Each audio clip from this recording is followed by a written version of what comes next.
नमस्कार, मैं आलोक कुमार एक बार फिर से आप लोगों के सामने। मैं उम्मीद करता हूं कि आप बहुत अच्छे होंगे। आज हम पढ़ने वाले हैं इंटरमीडिएट के दूसरे चैप्टर जिसका नाम है राजा, किसान और नगर। उसी चैप्टर के एक बहुत ही इम्पोर्टेंट टॉपिक जिसका नाम है अशोक की धम्म नीति। तो मैं यहाँ बताऊं कि अशोक मौर्य साम्राज्य के तृतीय शासक थे, जिन्होंने अपने साम्राज्य का विस्तार न सिर्फ भारत बल्कि भारत के बाहर ईरान की सीमा तक कर दिया था। और दूसरी ओर दक्षिण भारत में अगर देखें तो मैसूर और गोदावरी नदी तक के तट तक उन्होंने किया था।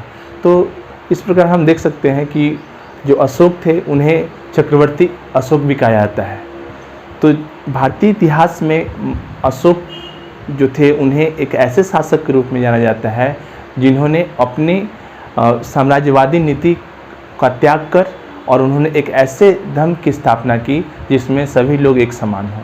तो आइए अब हम देर नहीं करते और हम चलते हैं और देखने का प्रयास करते हैं कि अशोक की धम्म नीति क्या थी। इसके पहले मैं आपको बता दूं कि इतिहास में होने वाली कोई भी घटना यूं ही नहीं होती। हर एक घटना के पीछे कुछ न कुछ कारण होते हैं, उसकी अपनी कुछ पृष्ठभूमि होती है, अपनी उसकी कुछ आवश्यकताएँ होती हैं और उसके बाद इतिहास एक नई घटना को जन्म देता है।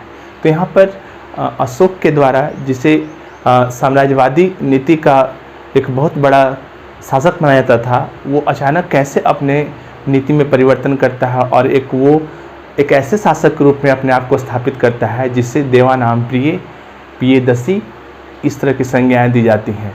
तो मैं इसके पूर्व में बता दूं कि सम्राट अशोक जो बिंदुसार के पुत्र थे, जिन्होंने 269 ईसा पूर्व में अपनी राजगद्दी को संभाली थी और उन्होंने अपनी प्रजा के लिए एक नीति अपनाई थी जिसे हम धम्म की नीति कहते हैं। और बता दूं ये धम्म है क्या, तो धम्म के बारे में आप देख सकते हैं कि धम्म का अर्थ होता है अपनी प्रजा के नैतिक उत्थान के लिए अशोक के द्वारा जिन आचार की संहिताओं का संकलन किया गया था उसे हम धम्म कहते हैं। और यह 7वां जो स्तंभ था उस स्तंभ में इसके बारे में जिक्र मिलता है। संस्कृत में धर्म को प्राकृत भाषा में धम्म के रूप में जाना जाता है। तो हम आगे देखते हैं कि आखिर इनके द्वारा जो धम्म की नीति अपनाई गई थी वो थी क्या और इस नीति का जो विस्तार आखिर पूर्व में मैं आपको बता दूं कि अशोक जो थे उन्होंने अपनी प्रजा के लौकिक जीवन को ही नहीं अपितु परलौकिक जीवन को भी सुधारना चाहते थे। अतः उन्होंने इसी उद्देश्य की पूर्ति के लिए धम्म की स्थापना की थी। दूसरी ओर मैंने अभी जिक्र किया था एक युद्ध के बारे में, कलिंग युद्ध। कलिंग जो एक प्रदेश है वो उड़ीसा का एक क्षेत्र है और वहाँ पर एक बहुत बड़ी लड़ाई हुई थी जिसे कलिंग का युद्ध कहा जाता है। और इस युद्ध के बाद अशोक जो थे, जिन्हें चंड अशोक कहता था, वो एक धर्म अशोक हो गए या देवानाम प्रिय हो गए, प्रियदसी हो गए। तो हम सबसे पहले अशोक का जन्म 304 ईसा पूर्व में हुआ था और इनकी मृत्यु 332 ईसा पूर्व में हुई थी। इनके पिता का नाम बिंदुसार और इनकी माता का नाम सुरदांगी था। इनकी जो पत्नी थी उनका नाम पद्मावती था। इसके अलावा हालांकि 2 और इनकी पत्नियां थीं, जो कि राजा थे तो राजा महाराजाओं की पत्नियां होती ही थीं। इनके जो अभिलेखों में जो इनके पुत्रों के जिक्र आते हैं, जिनमें एक बहुत ही इम्पोर्टेंट नाम आता है संघमित्रा का, महेंद्र का, जो हम आगे पढ़ेंगे कि किस तरह से बौद्ध धर्म के प्रचार के लिए वो आगे दूसरे देश में जाते हैं। तो इस प्रकार इनकी संक्षिप्त जीवनी है। हम इसके पूर्व में बता दूं आपको कि बिंदुसार की मृत्यु के 4 वर्ष के बाद ये सम्राट बनते हैं और ऐसी किद्वंतियाँ हैं कि इन्होंने अपने 99 भाइयों को मारकर और राजसत्ता प्राप्त की थी। शायद इसीलिए इन्हें चंड अशोक भी कहा जाता था। परंतु चूँकि ये मैंने पूर्व में बताया कि एक किद्वंती है, इसके बारे में कोई स्पष्ट साक्ष्य प्राप्त नहीं। मौलिक सीमाएँ थी जो उनका विस्तार था वो कहाँ तक था। जैसा कि आप मानचित्र में देख सकते हैं कि एक ओर अगर हम देखें पश्चिमोत्तर के क्षेत्र में तो ईरान की जो सीमा है वहाँ तक उनका साम्राज्य का विस्तार हुआ था। वहीं दूसरी ओर पूर्व में बांग्लादेश, जो वर्तमान बांग्लादेश है, वहाँ तक था। इसके बाद दक्षिण का अगर हम क्षेत्र में आए तो आप यहाँ पे देख सकते हैं कि दक्षिण के क्षेत्र में वो जो नदी है गोदावरी नदी, उस नदी तक उनका साम्राज्य फैला हुआ था। और ऊपर में तो अब जम्मू कश्मीर के ऊपर का एरिया। अच्छा, इसके बारे में बता दूं कि कलिंग का जो युद्ध हुआ था वो 262 ईसा पूर्व में हुआ था। और एक सबसे महत्वपूर्ण चीज़ है, इसके पीछे एक और भी कहानियाँ हैं जो मैं आपको बताना चाहता हूँ। होता ये है कि इनके जो पिता थे अशोक के, बिंदुसार, उनके द्वारा प्रयास किया जाता है कि कलिंग के क्षेत्र को जीत लिया जाए। अगर आप कलिंग के भौगोलिक स्थिति को देखेंगे तो आपको ज्ञात होगा यह वर्तमान के उड़ीसा के क्षेत्र में स्थित था और यह एक तटीय क्षेत्र है उड़ीसा। तो यहाँ पर जो व्यावसायिक रूप से यह जो क्षेत्र वो काफ़ी इम्पोर्टेंट था, जिस कारण से व्यापार और आर्थिक गतिविधियों के लिए इस क्षेत्र को जीतना बिंदुसार के लिए काफ़ी महत्वपूर्ण था। परंतु बिंदुसार के द्वारा जब प्रयास किया जाता है तो उसमें उन्हें असफलता मिलती है और इसी चीज़ को पूरा करने के लिए सम्राट अशोक के द्वारा कलिंग पर आक्रमण करने की योजना बनाई जाती है। तो ये जो युद्ध था, जो अशोक और कलिंग के जो तत्कालीन शासक थे नाभन, इनके साथ इनका एक युद्ध होता है और ये युद्ध जो है वो काफ़ी बड़ा युद्ध था। इसमें लगभग 1.5 लाख से अधिक कलिंग के जो सैनिक थे इसमें शामिल होते हैं और जबकि 1 लाख से अधिक मौर्य साम्राज्य के सैनिक जो इस युद्ध में भाग लेते हैं। वहाँ एक नदी थी, उस नदी का नाम था दया नदी और कहा जाता है कि वह नदी रक्त से रंजित हो जाती है। जो नदी की धारा होती है वो रक्त से लाल हो जाती है और वो ऐसा लगता है कि रक्त की धारा नदी में बह रही है। तो ये काफ़ी हृदय विदारक दृश्य था। और मैं बता दूं आपको कि युद्ध जो था इसकी जो विभीषिका थी युद्ध की, ये इतनी हृदय विदारक थी कि इससे देखकर सम्राट कोई बहुत बड़ा अपराध कर दिया है। हालांकि ऐसा कोई साक्ष्य प्राप्त नहीं है, परंतु किंवदंतियों में ये भी कहा जाता है कि जब वहाँ के कलिंग के युद्ध में जब वहाँ के सैनिक वीर गति को प्राप्त होते हैं तो वहाँ की स्त्रियाँ जो है वो युद्ध लड़ने के लिए बिल्कुल जिक्र किया कि इस युद्ध में बहुत सारे लोग मारे जाते हैं। तो इसका परिणाम क्या क्या होता है? तो इसका सबसे पहला परिणाम होता है कि कलिंग पर विजय प्राप्त करते हैं।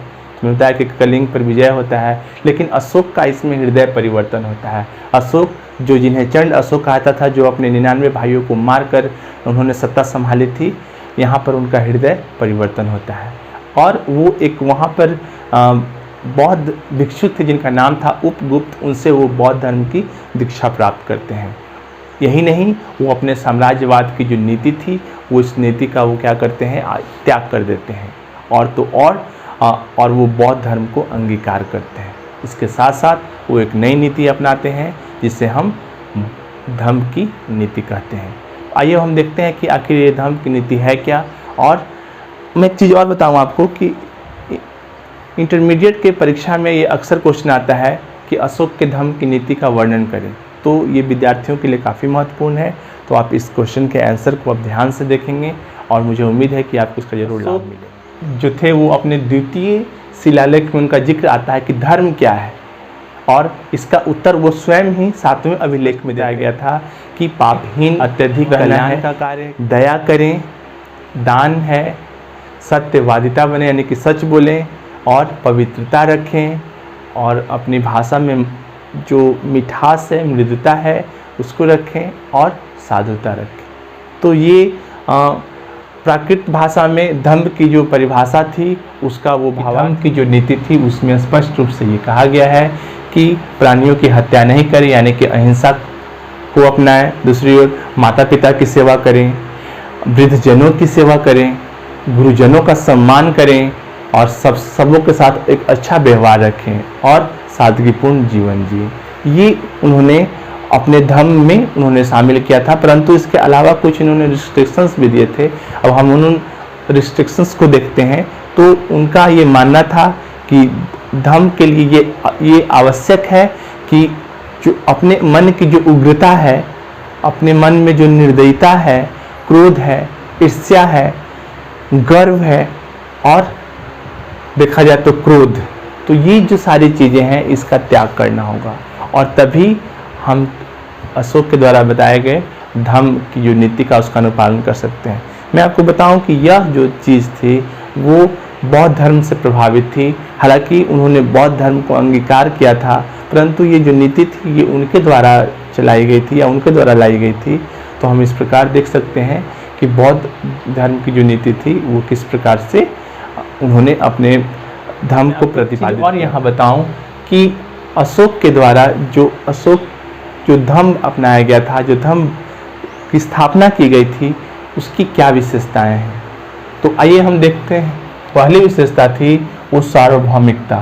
सार्वभौमिकता से अभिप्राय यह है कि धर्म जो है वो सर्वसुलभ हो, सभी लोग के उसके नियम ऐसे होने चाहिए कि जो सभी लोग उसका आसानी से पालन कर सकें। सार्वभौमिकता का अभिप्राय ये है कि यह जो लोग हैं जो इस धर्म की नीति को अपनाएं, उन्हें बहुत अत्यधिक कष्ट करने की आवश्यकता ना हो और वो आसानी से, सरलता से इस धर्म के नियम को अनुपालन कर सकें। इसके अतिरिक्त इसकी जो दूसरी विशेषता थी जो यह थी कि सभी धर्मों का सार, अगर हम देखें जैसा कि हम लोगों ने अभी जिक्र किया था कि इसमें माता पिता की सेवा करें, वृद्धों की सेवा करें, सबके साथ अच्छा व्यवहार रखें, अपने क्रोध, अपने ईर्ष्या, उन पर अपने अंकुश लगा करके रखें, नियंत्रण रखें। तो ये कहीं ना कहीं उससे स्पष्ट होता है कि इसके पूर्व में जितने भी धर्म थे या अभी भी जो वर्तमान में जो धर्म है, उन धर्मों का कहीं ना कहीं एक सार है, एक निचोड़ है। तो इसकी ये दूसरी बहुत बड़ी विशेषता थी। तीसरा था नैतिकता पर बल। नैतिकता पर यहाँ बहुत बल दिया गया था। ये धर्म की जो प्रमुख विशेषताओं में एक था कि जब तक मनुष्य के अंदर नैतिकता का विकास नहीं होगा, वो संभव नहीं है कि वो एक किसी भी धर्म का अनुपालन कर सकता है। तो यहाँ ये आवश्यक था कि हम नैतिक रूप से अच्छे से रहें, यानी कि जो नैतिकता है वो किसी भी धर्म के अनुपालन के लिए बहुत ही आवश्यक है। आगे हम देखते हैं अहिंसा। अहिंसा, चाहे आप बौद्ध धर्म को देखें, चाहे जैन धर्म को देखें, सभी धर्मों में अहिंसा को सर्वोपरि माना गया है। अहिंसा, महात्मा गांधी अगर वर्तमान परिवेश में देखें तो महात्मा गांधी के द्वारा कहा गया था अहिंसा परमो धर्म। तो ये कहीं ना कहीं जो बौद्ध धर्म, जैन धर्म या सनातन धर्म, सभी धर्मों में अहिंसा को प्राथमिकता दी गई है और यहाँ पर भी जो धर्म था उसमें अहिंसा को सर्वोपरि रखा गया था। तो अहिंसा भी एक इसकी बहुत बड़ी विशेषता थी। पाखंडों और आडंबरों का अभाव, ये जो धर्म की जो नीति थी इसमें बाह्य आडंबर, चाहे वो धार्मिक आडंबर हों, उनका बिल्कुल अभाव था, उसमें कहीं देखने को नहीं मिलता है। तो इससे स्पष्ट होता है कि हमें जो है नैतिकता पर बल देना है और नैतिकता के लिए हमें किसी भी आडंबर की आवश्यकता नहीं है। तो ये सब बहुत बहुत बड़ी विशेषता थी अशोक के द्वारा जो अपनाया गया था जो धर्म के प्रचार के लिए बहुत सारे प्रयास किए गए थे। एग्जामिनेशन में आता भी है कि बौद्ध धर्म के प्रचार के लिए अशोक के द्वारा कौन कौन से उपाय किए गए थे। तो इसका हम पॉइंट वाइज इसको देखते हैं। तो अशोक के द्वारा जो सबसे पहले क्या किया गया था कि धर्म प्रचार का आरंभ किया गया था। जैसे ही उनका हृदय परिवर्तन होता है कलिंग युद्ध के बाद, तब वो क्या करते हैं, जब वो अपने राज्य में आते हैं वापस, तो उन्होंने धर्म प्रचार करना वो आरंभ करते हैं। उसके लिए वो धर्म प्रचारकों को नियुक्त भी करते हैं। दूसरा कि वो राजकीय पदाधिकारी को नियुक्त करते हैं, किस चीज़ के लिए, बौद्ध धर्म के प्रचार प्रसार के लिए। उनके द्वारा धर्म चलाया गया था, धम्म चलाया गया था, उसके प्रचार प्रसार के लिए। तो हम लोग आगे पढ़ते हैं कि महामात्र की नियुक्ति होती है, जो लोग होते हैं उनकी नियुक्ति होती है अलग अलग रूपों से। इसके अतिरिक्त धर्म श्रावण और उपदेश की व्यवस्था करते हैं। तो धर्म श्रावण और उपदेश का अर्थ ये है कि इन्हीं के शासनकाल में बौद्ध धर्म की तीसरी संगीति का आयोजन किया जाता है और उसमें बौद्ध धर्म के बड़े बड़े विद्वानों को बुलाया जाता है। और यह जो है तीसरा बौद्ध संगीति होता है जो एक काफ़ी भव्य और इतिहास में लोकचारिता का कार्य। लोकचारिता का कार्य से स्पष्ट है कि उन्होंने कई ऐसे कार्य करवाए जो जन कल्याण के लिए थे। जैसे उन्होंने सड़कें बनवाई, तालाब बनवाए, जगह जगह सराय का उन्होंने निर्माण करवाया और कई जगह स्तूपों का निर्माण करवाया। तो इस तरह से हम कह सकते हैं कि उनके द्वारा कई लोक कल्याणकारी कार्य भी किए गए। लिपियों का खुदाना, उन्होंने धर्म के जो उपदेश थे उनको उन्होंने क्या किया, अभिलेखों में, शिलालेखों में, स्तंभ लेखों में, गुहा लेखों में उन्होंने उत्कीर्ण करवाया। और जैसा कि हम जानते हैं कि अशोक के कई अभिलेख जो हैं भारत और बल्कि भारत के बाहर भी ईरान की सीमा तक कई क्षेत्रों में उनके अभिलेख जो हैं वो देखने को हमें मिलते हैं। और उन अभिलेखों में वो जिक्र करते हैं कि इनकी धर्म की क्या नीति है और प्रजा को वो आदेशित भी करते हैं कि प्रजा को कौन से कार्य करने चाहिए और कौन से कार्य नहीं करने चाहिए। तो उनके द्वारा प्रचार के लिए अगर कहा जाए तो वो कई अभिलेखों का निर्माण भी करवाते हैं। के द्वारा विदेशों में धर्म के प्रचार के लिए भी प्रयास किया जाता है।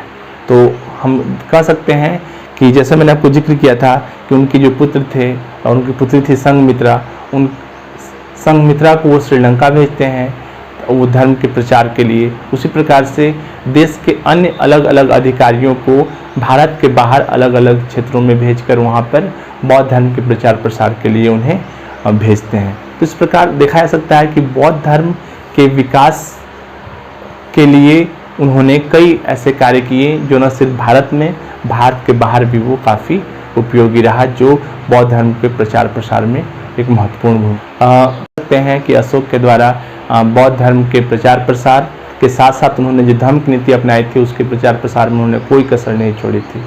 मुझे उम्मीद है कि आपको ये वीडियो बहुत अच्छा लगा होगा, और अच्छा लगा तो प्लीज़ लाइक एंड शेयर ज़रूर करें।